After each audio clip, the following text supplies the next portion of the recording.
A decade after the Great Defeat, our nation finally emerged from the chaos and confusion of occupation rule. In an effort to rejoin the world and rebuild the war-ravaged nation, our leaders chose to pursue a policy of aggressive economic growth.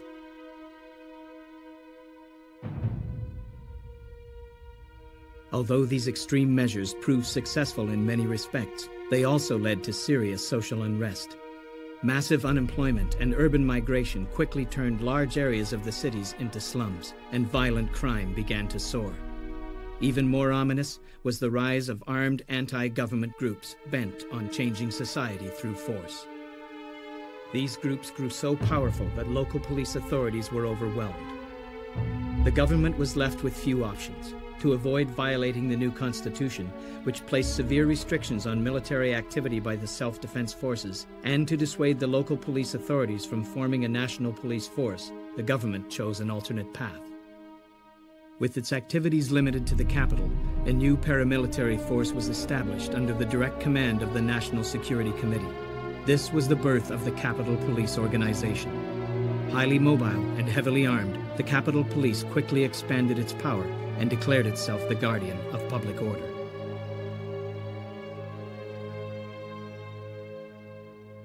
The enemy anti-government forces, facing bans and other legal restrictions, were forced underground. To strengthen their movement, the surviving groups joined forces and re-emerged as an urban guerrilla organization called the Sect, and the situation changed dramatically. Violent clashes between the Sect and the core special unit of the Capitol Police turned the city streets into an urban war zone.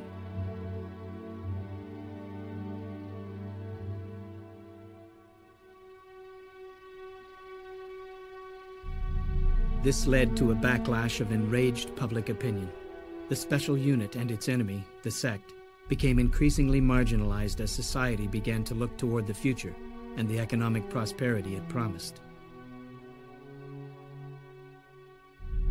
The special unit, once known as Kerberos for their armor and weaponry, fought long and hard as warriors for the nation.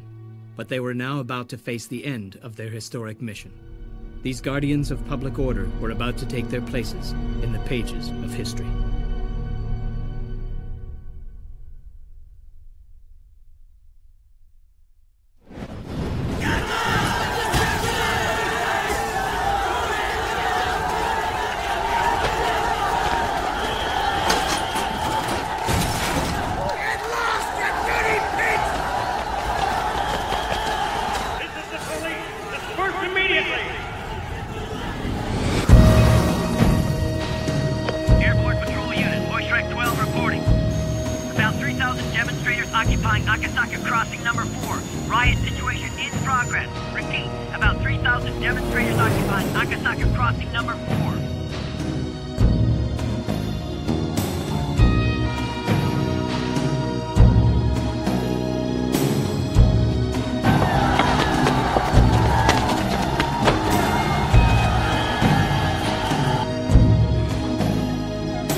Special Molotov cocktails.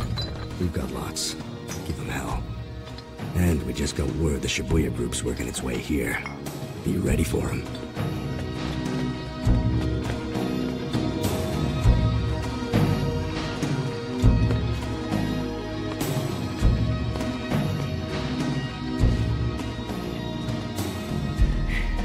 A gift for your granny. Take it.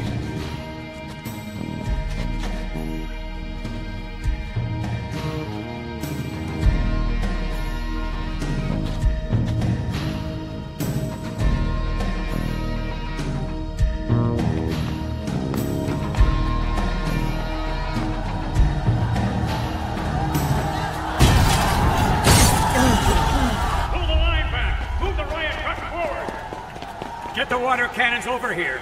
Concentrate water forward. Keep them from getting in range of our men. We've just received an urgent report from Unit 2 en route to Shibuya, Commander. About 2,000 rioters that were headed for Yoyogi Park have shifted course. They're now headed here. They're coming this way. Don't let them link up. Deployed Say Battalion on the double. Set up barricades at 3 points crossing.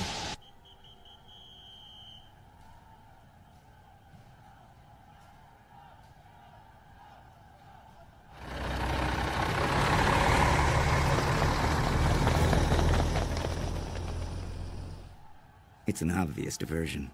Without that backup battalion, once the protesters break through the forward line, they'll have no choice but to retreat. And what if the other 2,000 protesters link up with them here? Like oil on fire. Look, watch how it's burning. That's no ordinary Molotov. There's magnesium or napalm jelly in those bottles. You think there are sect members in that group? It's possible, yes, but they're still no more than a mob. If we fire, they'll scatter with the first assault. It would be to our advantage if we could grab a few of these guys in the dragnet. But if we take our time, we'll lose the effect of that first assault. Shall we step in? Even with our co-policing arrangement with the local cops, we are not the authority here. Let's wait and see for now.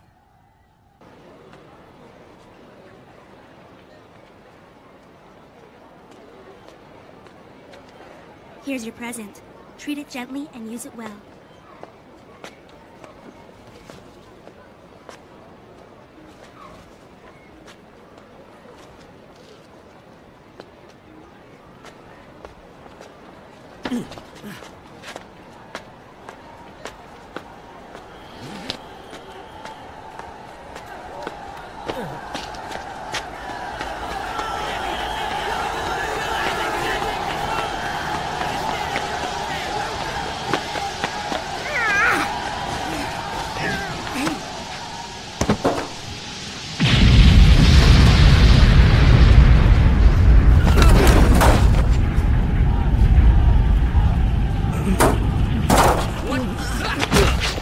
That was a bomb! Round them all up! Charge!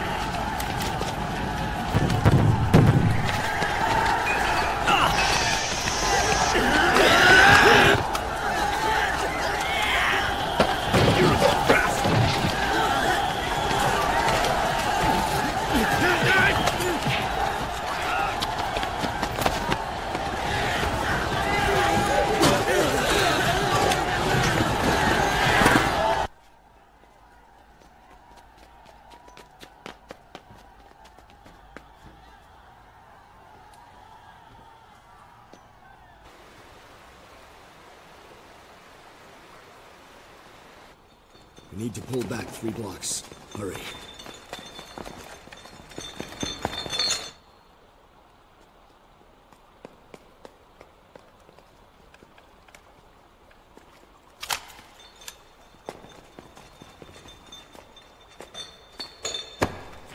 Go on up that way.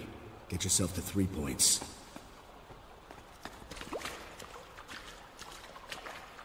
Let's go.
Drop them and go up.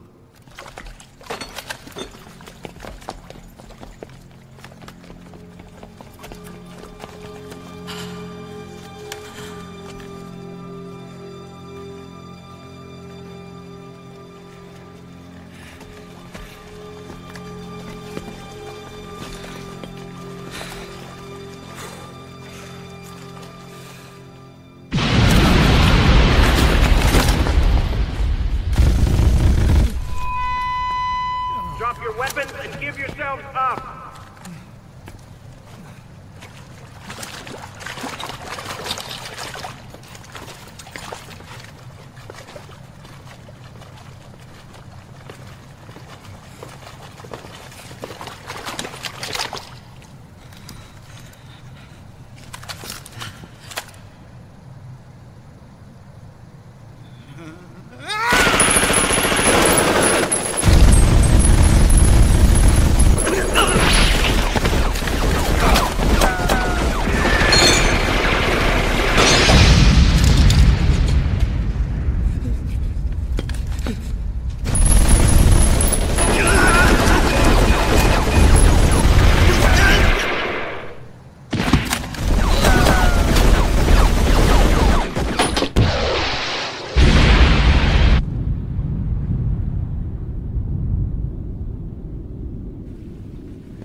Don't.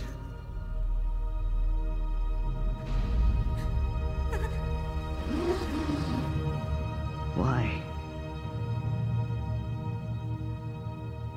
What are you doing, Fuse? Shoot!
And?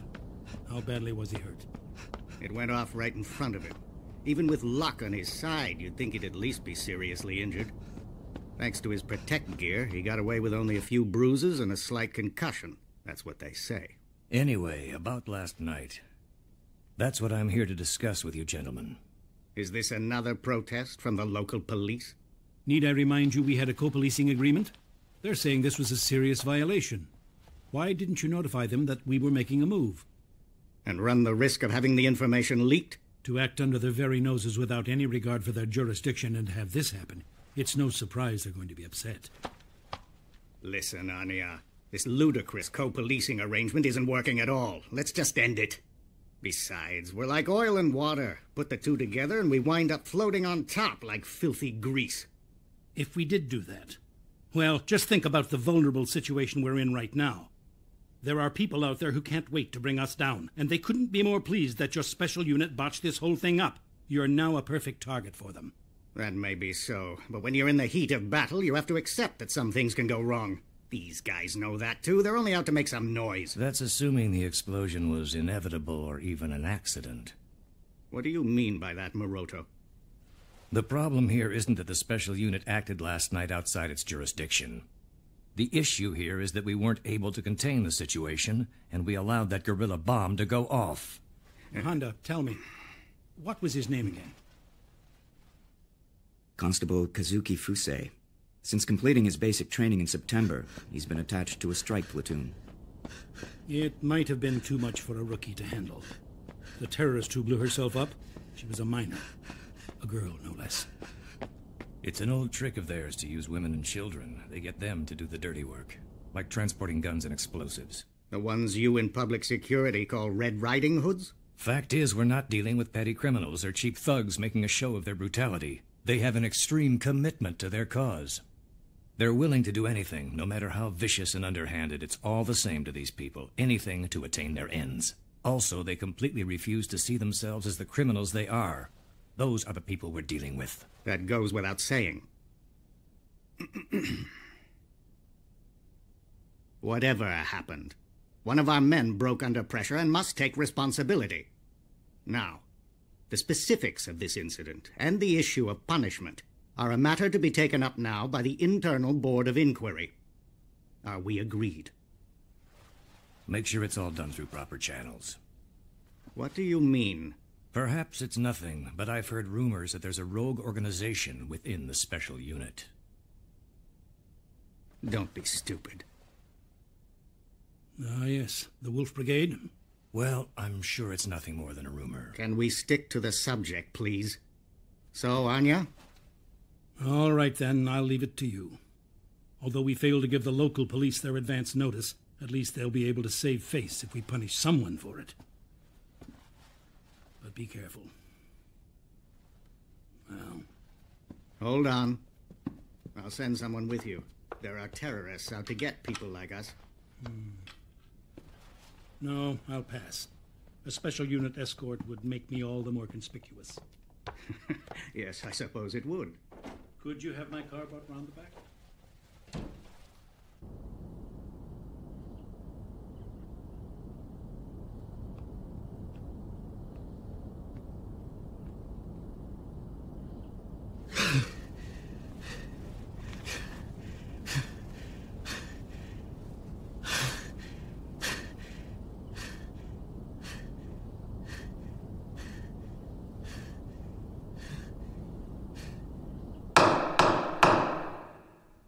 State your name and unit.